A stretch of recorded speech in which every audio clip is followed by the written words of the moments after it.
Hello students. तो आज हम एक नया चैप्टर शुरू करने जा रहे हैं क्योंकि करंट इलेक्ट्रिसिटी के 2023 वाले सारे क्वेश्चंस हम कर चुके हैं बच्चों। ठीक है, तो थर्ड चैप्टर हमने कंप्लीट कर लिया। आज हम शुरू करेंगे फोर्थ चैप्टर और 2023 के ही फोर्थ चैप्टर से जितने सवाल आए हैं उन सभी को लगाएंगे। ठीक है, जेई मेन के सवाल कर रहे हैं, आप सभी को पता है। तो फोर्थ चैप्टर की शुरुआत करते हैं। क्वेश्चन नंबर 1 देखते हैं। चैप्टर का नाम आपको पता है, मूविंग चार्जेस एंड मैग्नेटिज्म। ठीक है, तो चैप्टर की शुरुआत करते हैं और क्वेश्चन पढ़ते हैं। अपना पहला जेई मेन 2023 में आया था, देखते हैं क्या कहा है बच्चों। क्वेश्चन में बोला है, an electron in A hydrogen atom revolves around its nucleus with a speed of 6.76 into 10 to the power 6 metre per second. तो देखो भाई, ऐसा हो रहा है कि एक इलेक्ट्रॉन है, इस तरीके से बना लेते हैं। हाइड्रोजन एटम के अंदर ये है इलेक्ट्रॉन, ये है इलेक्ट्रॉन, और ये किस स्पीड से घूम रहा है? इसकी स्पीड दे रखी है v 6.67, सॉरी 76 है, 6.76 into 10 to the power 6 metre per second बच्चों। और ये एक ऑर्बिट में घूम रहा है। उस ऑर्बिट की जो रेडियस दे रखी है आपको आर, वो रेडियस दे रखी है 0.52 एंगस्ट्रॉम।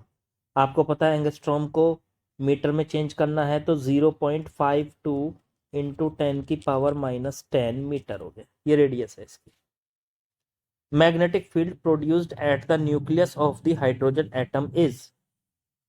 अब देखो ये घूमेगा, उसकी वजह से इसके एटम के सेंटर पे देखो, magnetic field produce at the nucleus, nucleus मतलब बीच में, न्यूक्लियस कहाँ होता है? सेंटर पे।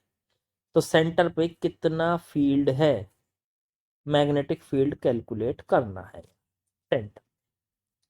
तो ठीक है, बी को बताते हैं। अब देखो एक बात याद करो आप, अगर मान लीजिए आपके पास कोई कॉइल होती थी, मैं साइड में बना के दिखाता हूँ यहाँ आपको, कोई कॉइल है, उसमें मान लो करंट आई चल रहा है, तो उसके सेंटर पे जो फील्ड होता है आई करंट की वजह से, वो कितना होता है? फॉर्मूला याद होने चाहिए बच्चों आपको सारे। फॉर्मूले याद नहीं होंगे तो कुछ नहीं काम बनेगा। म्यू नॉट आई बटे 2 आर, आर क्या थी इसकी? रेडियस। ठीक है, तो सेंटर पे जो फील्ड होता है वो म्यू नॉट आई बटे 2 आर। तो जब भी करंट होता है तो करंट की वजह से सेंटर पे फील्ड होता है, और कितना होता है? म्यू नॉट आई बटे 2 आर बच्चों। पूरी कंप्लीट जो ये आपका सर्किल है, कंप्लीट सर्किल की वजह से करंट जो चल रहा है उसकी वजह से सेंटर पे जितना फील्ड होगा। तो ठीक है सर, रेडियस, करंट और सर्कुलर लूप की वजह से जो फील्ड होता है वो हमें पता चल गया। लेकिन सर यहाँ पर जब ये इलेक्ट्रॉन घूम रहा है तो क्या यहाँ कोई करंट है? अब मैं कहूँगा हाँ बिल्कुल है, क्योंकि जब भी कोई चार्ज सर्किल में घूमता है तो वो करंट बनाता है। देखो, वो कोई भी चार्ज चलता है तो करंट बनता है। तो ये तो सर्किल में घूम रहा है, तो इसका मतलब करंट तो यहाँ बन रहा है। तो सबसे पहले तो वो करंट निकाल लो। तो उसके लिए भी एक फॉर्मूला होता है, करंट का फॉर्मूला होता है Q इंटू में F। ये वाला फॉर्मूला आपको कब पता चला? जब आपने करंट के बारे में पढ़ा होगा। तो करंट के बारे में हम यहाँ पे ये पढ़ते हैं कि जब भी कोई चार्ज, इसी में दिखा देता हूँ मैं इस वाले डायग्राम में, अगर मान लो यहाँ कोई चार्ज Q है और वो V स्पीड से घूम रहा है सर्किल के अंदर R रेडियस के, तो वो एक करंट बना रहा है। उस करंट की वैल्यू होती है चार्ज इनटू में उसकी फ्रीक्वेंसी। फ्रीक्वेंसी का मतलब होता है, फ्रीक्वेंसी का मतलब समझते हो? फ्रीक्वेंसी का मतलब होता है उसका टाइम पीरियड का उल्टा। अगर उसका टाइम पीरियड पूरा टी होगा तो टी निकालेंगे सबसे पहले, कितना होता है टी? तो टी होता है सर, एक पूरा राउंड लगाने में जितना समय लेगा वो, एक पूरा राउंड लगाने में, तो एक पूरा राउंड लगाने में समय लेगा 2πr बटे में भी, क्योंकि टाइम इज इक्वल टू होता है डिस्टेंस बटे स्पीड। अब एक राउंड में कितनी डिस्टेंस कवर करेगा? 2πr, और बटे में स्पीड, ये हो गया टी। टी को बोलेंगे हम टाइम पीरियड। ठीक बच्चा? अब अगर हम इस टाइम पीरियड को उल्टा कर दें, 1 अपॉन कर दें, तो बन जाएगी फ्रीक्वेंसी 1/t। तो ये बन गई फ्रीक्वेंसी। तो ये आ जाएगा v/2πr। तो ये बन गई फ्रीक्वेंसी।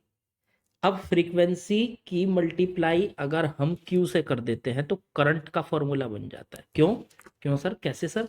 तो यार ऐसे समझो ना, करंट का फॉर्मूला होता क्या है, चार्ज बटे टाइम। अब चार्ज कितना है Q, और टाइम कितना लगा एक राउंड लगाने में, T। तो एक राउंड में जो टाइम लगा वही ले रहे हैं हम यहाँ पे।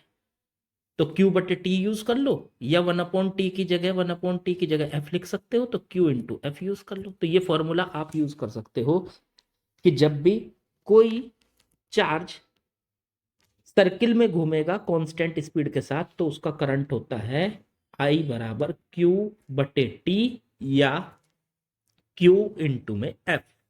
ये फॉर्मूला आप बच्चों लगा सकते हैं। ठीक बच्चों, अब यहां से अब सुनो, ये इलेक्ट्रॉन घूम रहा था, तो इस इलेक्ट्रॉन के घूमने की वजह से यहाँ पे कोई करंट बन रहा है, बन रहा है सर। तो चलो बनाओ। सबसे पहले वो करंट निकालते हैं। तो वो बना सर Q/F। F की वैल्यू निकाल के रख लो। F की वैल्यू देखो ये निकाली थी हमने, v/2πr। v/2πr Q की वैल्यू कितनी है, तो इलेक्ट्रॉन है सर, तो इलेक्ट्रॉन की वैल्यू कितनी होती है, तो वो होती है 1.6 इंटू 10⁻⁻19। इलेक्ट्रॉन का चार्ज v, उसकी स्पीड दे रखी है 6.76 इंटू 10⁻6, और बटे में 2πr, 2 इंटू पाई की जगह 3.14, और r रेडियस 0.52 एंगस्ट्रॉम।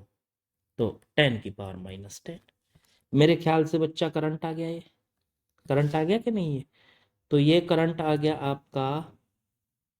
अब मैं एक काम कर लेता हूँ, करंट निकालने के बाद यहाँ से चाहे इसकी वैल्यू अभी ना भी रखते उससे भी काम चल जाएगा। मेरे को क्या चाहिए, मैग्नेटिक फील्ड चाहिए B। तो B का फॉर्मूला क्या होता है, अभी ये पढ़ा देखो, ये वाला, ये होता है सर μ0I/2r। μ0I/2r। चलो I की वैल्यू रख देते हैं, μ0 की वैल्यू रख देते हैं। तो μ0 की वैल्यू होती है 4π इंटू 10⁻⁻7 इंटू आई की वैल्यू ये देखो सारी निकल के आई थी यहाँ पे, वो भी एक साथ रख देते हैं। एक काम करते हैं ना, इसको ऐसे पहले सॉल्व कर लेते हैं, क्या पता पाई वाई से कट जाए कुछ। थोड़ा सा पीछे जाता हूँ, मैं एक काम करने जा रहा हूँ। μ0 को तो μ0 लिखा रहने देता हूँ, आई की जगह ऊपर से ये वैल्यू रख देता हूँ, देखो ये वाली। तो ये वैल्यू रखते हैं यहाँ से QV/2πr, μ0 इंटू आई बटे में 2r। ये सॉल्व करके अब μ0 की वैल्यू रखें तो शायद पाई वाई कट जाए। तो देखो μ0/4π की वैल्यू क्या होती है, 10⁻⁻7। अब देखो यहाँ से ये μ0 की वैल्यू क्या हो जाएगी, μ0 की वैल्यू हो जाएगी सर 4π इंटू 10⁻⁻7। रख दो यहाँ 4π इंटू 10⁻⁻7 इंटू क्यू की वैल्यू 1.6 इंटू 10⁻⁻19 इंटू वी हो गया 6.76 इंटू 10⁻6, और बटे में 2r, 2 इंटू में r की वैल्यू कितनी है, r का स्क्वायर हो गया, देखो एक ही r है एक ही r है, तो r का स्क्वायर हो गया।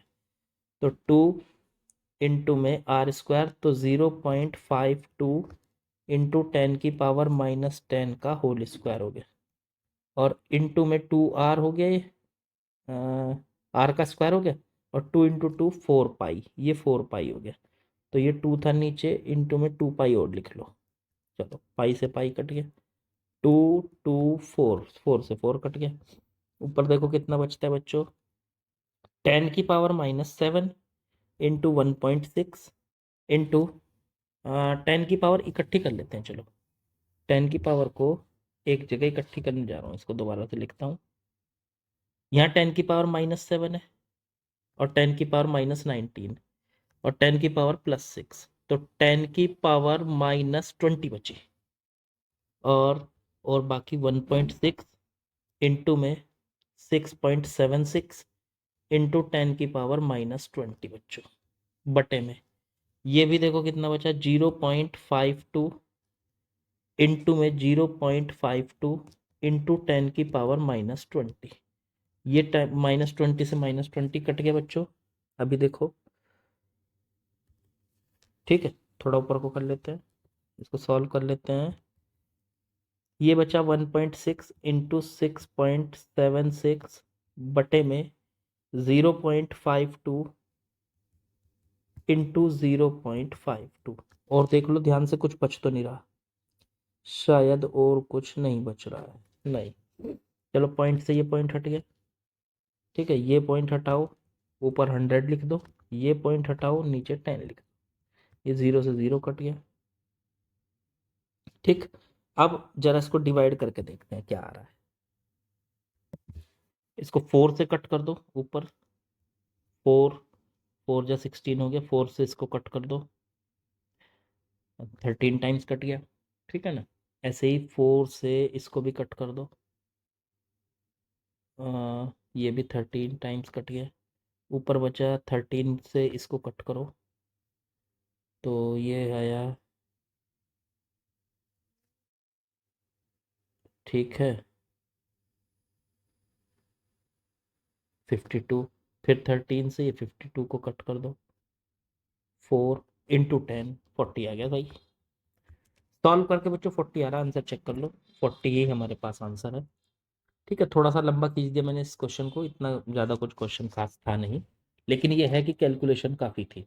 देखो आप अगर ध्यान दे रहे हो पिछले क्वेश्चंस करते हुए जो हमारे हैं, तो जेई मेंस के क्वेश्चन में ना आपको एक बढ़िया कैलकुलेशन मिलने वाली है, एक अच्छी कैलकुलेशन। ऐसा नहीं है, आंसर तो उसके इसी तरह से बनते हैं कि बहुत ज़्यादा पॉइंट पॉइंट में नहीं आते, लेकिन कैलकुलेशन पॉइंट पॉइंट में हो रही है। ठीक बच्चों, तो चलो आगे बढ़ते हैं, कैलकुलेशन से घबराना नहीं है। चलिए बच्चों क्वेश्चन नंबर सेकंड पे आते हैं। देखो इसमें क्या बोला इन्होंने, an electron is moving along positive x axis if the uniform magnetic field is applied parallel to the negative z axis। अच्छा देखो भाई, इधर मान लेते हैं हम x एक्सिस, ठीक है, तो पॉजिटिव x एक्सिस की डायरेक्शन में चल रहा है बच्चों इलेक्ट्रॉन, तो ये इलेक्ट्रॉन किधर जा रहा है, इधर जा रहा है भाई साहब, v वेलोसिटी से मान लेते हैं कि वो जा रहा है। फिर इन्होंने कहा यूनिफॉर्म मैग्नेटिक फील्ड जो है वो अप्लाई है parallel to the negative z axis. देखो अगर आप इस पेपर से बाहर की तरफ परपेंडिकुलर आएंगे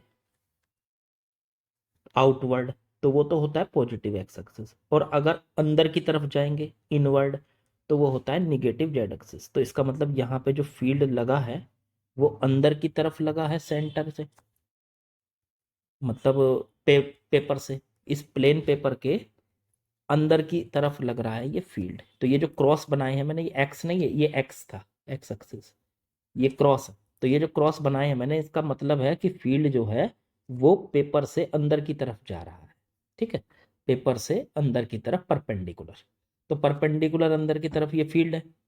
अब हमें ये बताना है इलेक्ट्रॉन विल एक्सपीरियंस, पहला जो इन्होंने स्टेटमेंट दिया है, the electron will experience magnetic force along y axis, ठीक है। तो अब देखिए यहां से हमें वेलोसिटी की डायरेक्शन पता है, एक्स एक्सिस की तरफ है, और फील्ड पता है अंदर की तरफ है, ठीक है, प्लेन पेपर के अंदर की तरफ। तो ठीक है, अब हमको देखना है इस पे इलेक्ट्रॉन पे फोर्स किधर लगेगा। याद रखो निगेटिव पार्टिकल पे जो फोर्स लगता है वो जो v क्रॉस बी वेक्टर होता है, v क्रॉस बी वेक्टर, उसके अपोजिट लगता है। अब देखो v क्रॉस बी वेक्टर किधर पड़ेगा भाई, तो v तो है आपका एक्स एक्सिस की तरफ, बी है इसका अंदर की तरफ, ये देखो ऐसे अंदर की तरफ, अंदर की तरफ। अब ऐसे 3D में मैं दिखा तो सकता नहीं, पर ये अंदर की तरफ बी लगा हुआ है, अंदर की तरफ जो ये क्रॉस बने हुए हैं ये अंदर की तरफ बी दिखा रहे हैं, तो अंदर की तरफ हो गया। अब वी से बी की तरफ जब आप अपनी फिंगर्स को घुमाएंगे राइट हैंड की, तो जो आपका थंब है वो v क्रॉस b की डायरेक्शन को दे देगा। तो b तो है अंदर की तरफ, ये तो b को तो आपको अंदर की तरफ दिखाना पड़ेगा, b तो हो गया अंदर की तरफ। तो v से b की तरफ को आप अपनी फिंगर्स घुमाए राइट हैंड की, तो जो थंब है वो डायरेक्शन देखो ऊपर की तरफ ऐसे दे देगा आपको, ये डायरेक्शन हो गई v क्रॉस b की। अब एक बात सोचो, v क्रॉस b की डायरेक्शन है, लेकिन ये तो इलेक्ट्रॉन है, इलेक्ट्रॉन होता है नेगेटिव चार्ज, तो नेगेटिव चार्ज की जो फोर्स लगता है नेगेटिव चार्ज पे वो v क्रॉस b के अपोजिट लगता है, और जो पॉजिटिव चार्ज पे फोर्स लगता है वो v क्रॉस b के अलोंग लगता है। तो v क्रॉस b आपका देखो ऊपर की तरफ आ गया, ठीक है, एक तरीके से कहो तो y एक्सिस की तरफ आ गया, ये y एक्सिस की तरफ, तो along positive y axis v cross b, लेकिन इस पे जो फोर्स लगेगा वो v क्रॉस b के अपोजिट लगेगा, तो हम कहेंगे opposite to v cross b, ठीक है। तो फोर्स जो लगेगा इलेक्ट्रॉन पे वो v क्रॉस b के अपोजिट लगने वाला है नीचे की तरफ, ये फोर्स लग गया भाई। कितना लगता था ये भी बता दो। तो ये लगता था sir q into we cross b, ठीक है ना। q क्या है, इस इलेक्ट्रॉन का चार्ज, और v क्रॉस b आपका एक वेक्टर हो गया, तो उसके अपोजिट लगेगा ये फोर्स। ठीक, अब ये जो फोर्स लगा नीचे की तरफ लग रहा है, तो नीचे की तरफ क्या होगा सर, निगेटिव y एक्सिस होगा, तो फोर्स की डायरेक्शन आ गई नेगेटिव y एक्सिस बच्चों, नेगेटिव y एक्सिस। तो अब इसमें से पहला स्टेटमेंट पढ़ो, electron will experience a magnetic force along positive y axis, गलत हो गया, ठीक है ना। अगला पढ़ो, electron will experience magnetic force along negative y axis, बिल्कुल correct.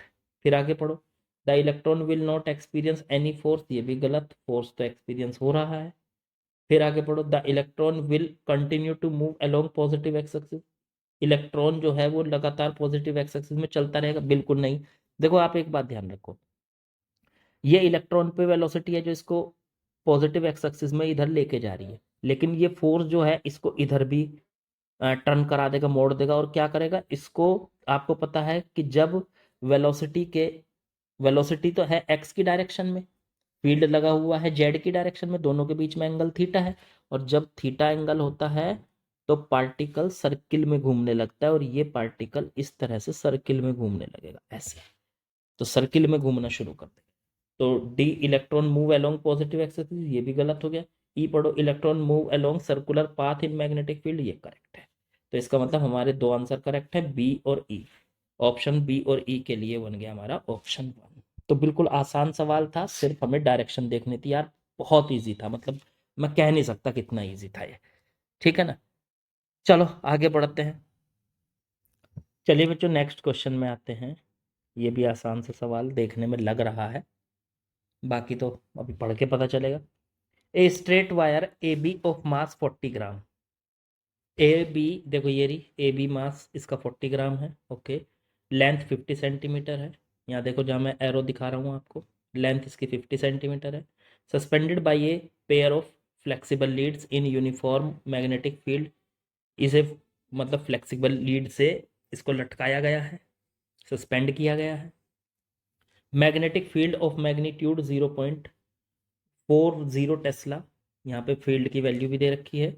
Magnitude of current required the wire to remove the tension in the supporting Leeds.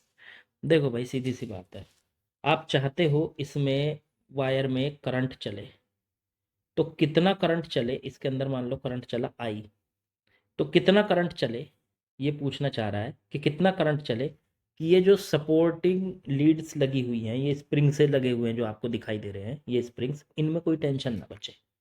अच्छा इनमें टेंशन होगी क्यों, क्योंकि सर इसका वेट नीचे की तरफ काम करेगा mg, तो इनमें ऊपर की तरफ टेंशन आ जाएगी t, इसमें भी आ जाएगी t, शायद दोनों में एक जैसी आएगी क्योंकि दोनों सेम ही डिस्टेंस पे लगे हुए हैं सेंटर से, तो टेंशन आ जाएगी। अब ये टेंशन हम चाहते हैं ये जीरो हो जाए, ये भी जीरो हो जाए, तो इस mg को कोई और फोर्स ऊपर की तरफ बैलेंस कर ले तभी हो सकता है ऐसा। तो अब कोई और फोर्स कौन सा लगेगा भाई ऊपर की तरफ, तो एक फोर्स और लग सकता है यहाँ, अगर इसमें करंट होगा तो किसी भी वायर को जब हम मैग्नेटिक फील्ड में रखते हैं, देखो ऐसे, ये हो गया मैग्नेटिक फील्ड, ये है वायर, वायर के अंदर करंट है, उसकी लेंथ L है, तो उस पे एक फोर्स लगता है जिसको मैग्नेटिक फोर्स कहते हो, IBL साइन थीटा बच्चों। ये फोर्स लगता है जब भी किसी वायर में करंट चलेगा और उस वायर को मैग्नेटिक फील्ड के अंदर रखा जाएगा तो वहां पे ये फोर्स लगेगा IBL साइन थीटा। तो इसी तरीके से इसमें करंट चलेगा तो इस पे भी एक फोर्स लगेगा, और वो फोर्स अगर ऊपर की तरफ लग जाए और वो फोर्स mg को कर ले बैलेंस, तो बस हमारा काम हो गया। फिर इस रस्सियों की, ये जो रस्सी या ये कह लो स्प्रिंग से लगे हुए हैं, इनकी ज़रूरत नहीं पड़ेगी, इनके अंदर की टेंशन क्या हो जाएगी, जीरो। तो इसका मतलब हमारे इस वेट को, मतलब इस रोड के वेट को, mg को कौन बैलेंस कर रहा है, ऊपर की तरफ लगने वाला मैग्नेटिक फोर्स। तो F बराबर mg, F की वैल्यू रख लो IBL साइन थीटा बराबर mg। I हो गया करंट इसमें चलने वाला, तो वो तो निकालना ही है सर। बी दे रखा है, इनको बटे में ले जाओ। थीटा देखो पहले, थीटा कितना है, तो मैग्नेटिक फील्ड देखो आपको साफ दिखाई दे रहा है, परपेंडिकुलर इनवर्ड। और ये जो रखी है तो ये 90 डिग्री का एंगल दिखाई दे रहा है हमको, तो IBL साइन 90। क्योंकि देखो ये जो रोड रखी है ये तो प्लेन के साथ रखी है, और जो मैग्नेटिक फील्ड लगा हुआ है वो प्लेन के परपेंडिकुलर लगा हुआ है, तो दोनों के बीच में एंगल कितना हो गया, 90। तो ठीक है, और इक्वल्स टू mg, साइन 90 की वैल्यू 1, तो IBL बराबर mg। I की वैल्यू आ गई mg बटे BL।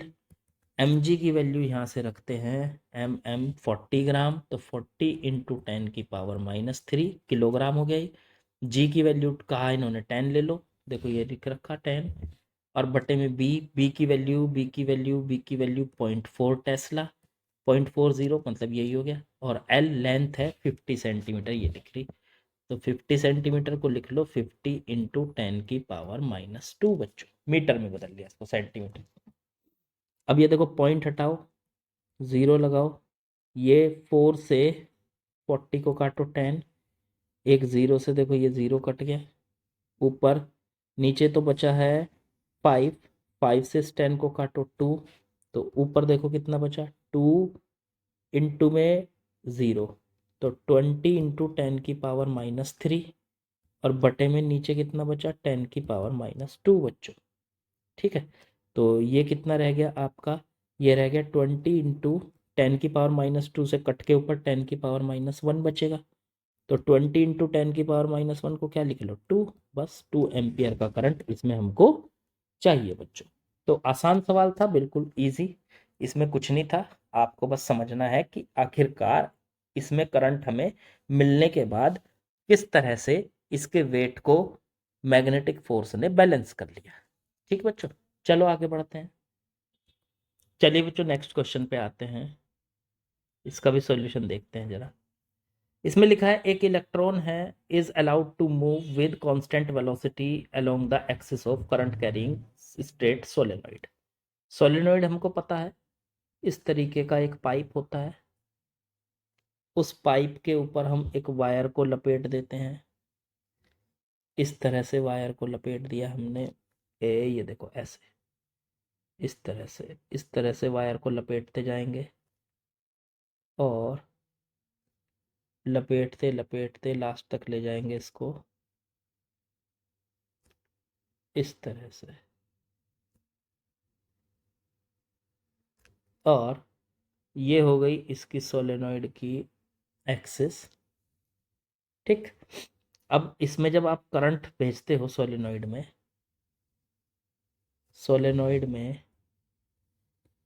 करंट जब भेजते हो इस तरह से आई, और फिर निकल के आ जाता है ये, तो ये तुरंत ना एक मैग्नेट की तरह बिहेव करने लगता है, इसके अंदर मैग्नेटिक फील्ड लग जाता है।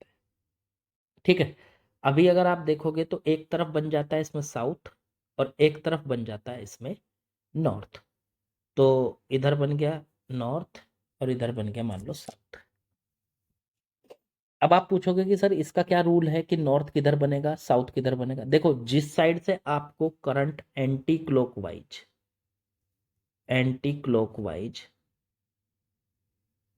देखने को मिले उधर बनेगा नॉर्थ, और जिधर क्लॉकवाइज देखने को मिले उधर बनेगा साउथ।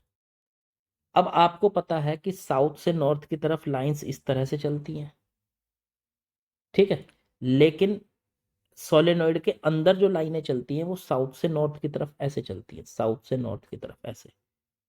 ये सोलेनॉइड के अंदर का फील्ड की डायरेक्शन हो गई, सोलेनॉइड के अंदर फील्ड की डायरेक्शन हो गई ये। तो इसका मतलब ये हुआ कि सोलेनॉइड के अंदर की ये जो एक्सिस है ये वाली, इसको देखो मैं कलर चेंज करके दिखाता हूँ। ये जो एक्सिस है ये वाली सोलेनॉइड के अंदर की, इस पे फील्ड इस तरफ लगा हुआ है, साउथ से नॉर्थ की तरफ, इधर साउथ है इधर नॉर्थ है। अब सोचो इसके अंदर पहुंच गया एक इलेक्ट्रॉन, लो जी इलेक्ट्रॉन बना देता हूं, ये रहा बड़ा सा इलेक्ट्रॉन बना देता हूं, देख दिखाई दे जो, ये इलेक्ट्रॉन पहुंच गया। अब ये इलेक्ट्रॉन क्या कर रहा है, इन्होंने कहा कि इसको एक्सिस के अलोंग इसके पास वेलोसिटी है, मतलब एक्सिस के अलोंग इस तरफ इसके पास वेलोसिटी हो गई v, मान लीजिए, ठीक है। तो इस पे कोई मैग्नेटिक फोर्स लगेगा कि नहीं लगेगा? अब देखो b तो है इसका इस तरफ, इस तरफ साउथ से नॉर्थ, ये तो है b, और वेलोसिटी है इसकी इस तरफ, तो इस पे फोर्स कितना लगेगा? F बराबर Q into we cross B, या Q V B sine theta. Theta कितना दिखाई दे रहा है आपको? देखो वेलोसिटी इसकी इधर है और बी इसका इस तरफ है, दोनों के बीच में एंगल कितना हो गया? 180 डिग्री, तो ये साइन 180 डिग्री हो गया। साइन 180 की वैल्यू क्या होती है? 0, तो इस पे लगने वाला फोर्स कितना हो गया? 0।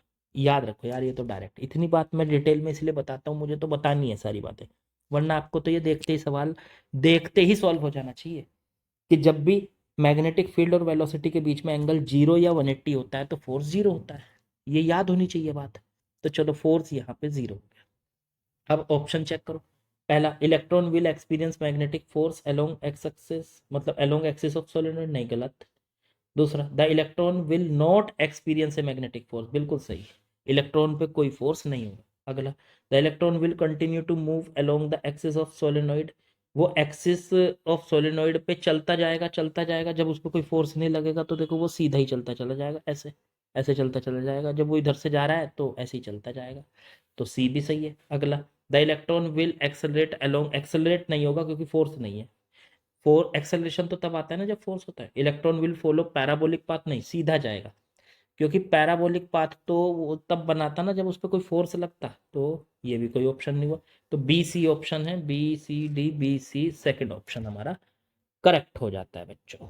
तो बिल्कुल आसान सा सवाल था, डायरेक्शन वाले काफी क्वेश्चन पूछे जाते हैं इसमें आपसे, तो डायरेक्शन को बहुत अच्छे से पढ़ो, डायरेक्शन ना समझ में आई हो तो डायरेक्शन को जरूर समझें आप। चलिए ठीक है, आगे बढ़ते हैं। चलो बच्चों क्वेश्चन नंबर 5 पे आते हैं, इसको देखते हैं इसमें क्या कहा इन्होंने।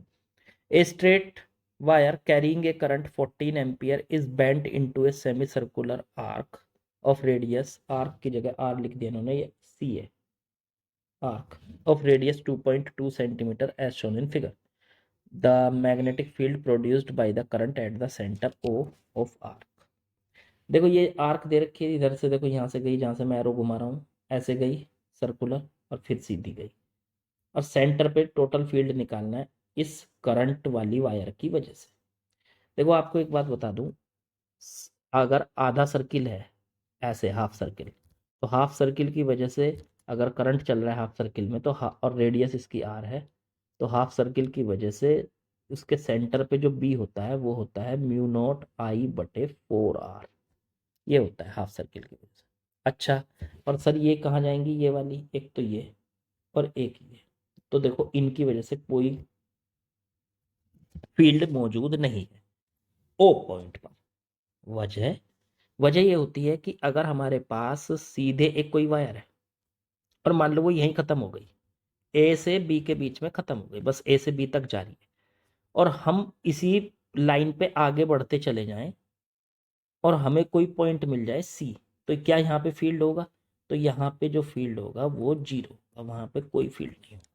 याद रखो, कोई वायर अगर किसी पॉइंट पे खत्म हो जाती है तो उसको कितना भी आगे बढ़ते चले जाओ, उस वायर के सीधी डायरेक्शन में चलते चले जाओ, उस वायर से ऐसे ही सीधे जिस जैसे वायर पे आ रहे थे आप उसी तरीके से सीधे चलते चले जाओ, तो आपको कहीं पे भी कोई फील्ड नहीं मिलेगा। ठीक है, वायर के दोनों तरफ फील्ड हो सकता है, वायर के इस तरफ फील्ड है, वायर के इस तरफ भी फील्ड है, पर वायर वाली लाइन पे फील्ड मौजूद नहीं होगा क्योंकि वायर इसी पॉइंट तक खत्म हो चुकी है, इससे आगे वायर नहीं है। तो इसी तरीके से ये वायर देखो यहाँ से चली थी, कलर चेंज कर लेता हूँ, देखो यहाँ से चली थी यहाँ तक है, फिर आगे खत्म हो गई, तो आगे अगर हम बढ़े भी तो ओ पॉइंट मिलेगा इस पे, इसकी वजह से कोई फील्ड नहीं। इसी तरीके से देखो ये वायर यहाँ से शुरू होकर आगे जा रही है, पीछे नहीं है, तो अगर पीछे बढ़ा भी लें हम इसको, लेकिन इसकी वजह से यहाँ पे कोई फील्ड नहीं होगा, तो इसकी वजह से भी नहीं होगा इतने पोर्शन की वजह से, और इतने सिर्फ बचा ये सर्किल वाला पोर्शन, तो इसकी वजह से कितना होगा यहाँ फील्ड, तो उसके लिए फॉर्मूला सीधा सीधा है, म्यू नॉट आई बटे 4r। म्यू नॉट की वैल्यू लिख लो बच्चों, तो वो होती है sir 4 pi into 10⁻⁻7। I current इसके अंदर, करंट है 14 एम्पियर, बटे में 4r, आर की जगह क्या लिखेंगे, तो आर है रेडियस 2.2 सेंटीमीटर, तो 2.2 इंटू 10⁻⁻2 सेंटीमीटर को मीटर में बदलने के लिए। चलो जी सॉल्व कर लो, 4 से 4 कट गया,